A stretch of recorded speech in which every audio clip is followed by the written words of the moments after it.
Hello, Mr. O here, and what I'm going to do is talk about mannequins. As you can see, I have a very large wooden mannequin and a very small wooden mannequin. I'm going to, of course, mess with the smaller one so it's easier to be seen. I inherited this mannequin, so I don't know where all the tension is, if it's going, as you can hear that cranking.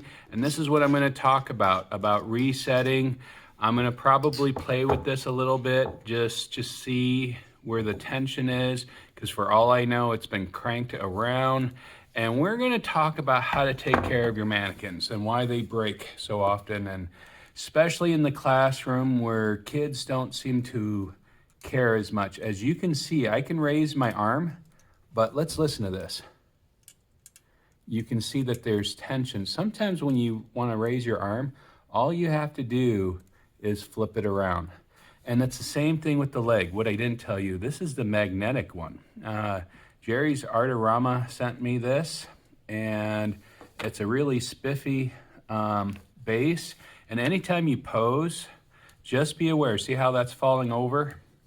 You want to balance your mannequin. That's one way to pose.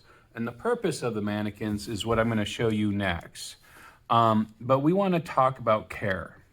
When we're moving things around and posing, don't crank. Any marks in the chest area is usually the front. The flat surface in the hip area is usually the front. And any kind of line or indentation is the front of the head. And then even the knees, now these don't show it as much, but if I go back to the big one, you can see that there's a curve up, and that way the mannequin leg can bend back further. Probably, let's see, is there a little, yeah, there's a little curve up. I gotta straighten out this one a little bit and move the ball, and that way I can move the mannequin leg a little easier. Anytime I feel tension, I usually look to see why. Sometimes I'm just over cranking, and you're not going to get like the poses of a Figma figure. And we'll talk about Figmas. Let's see if I can look it up and balance it. I'm going to put the arms in front, and that way it has a little balance. There you go. As you originally saw, it was starting to fall backwards. But when you pose your mannequins, you will kind of have to figure out poses that can stand on their own. And this is where there's limitations with the wooden mannequins, but it's good to use. We start talking about body proportions and things like that. You get one in a drawing set or something, and because you're cranking, they break instantly.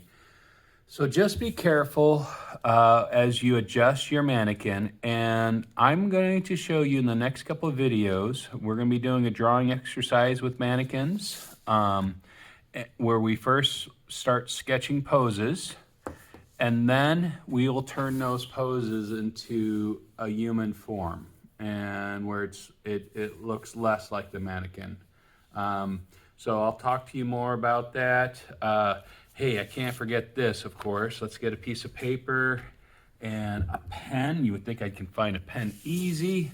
And as the mannequin says, you are great. A little different there. That way I keep you guys from guessing. And we'll talk to you real soon. Bye-bye.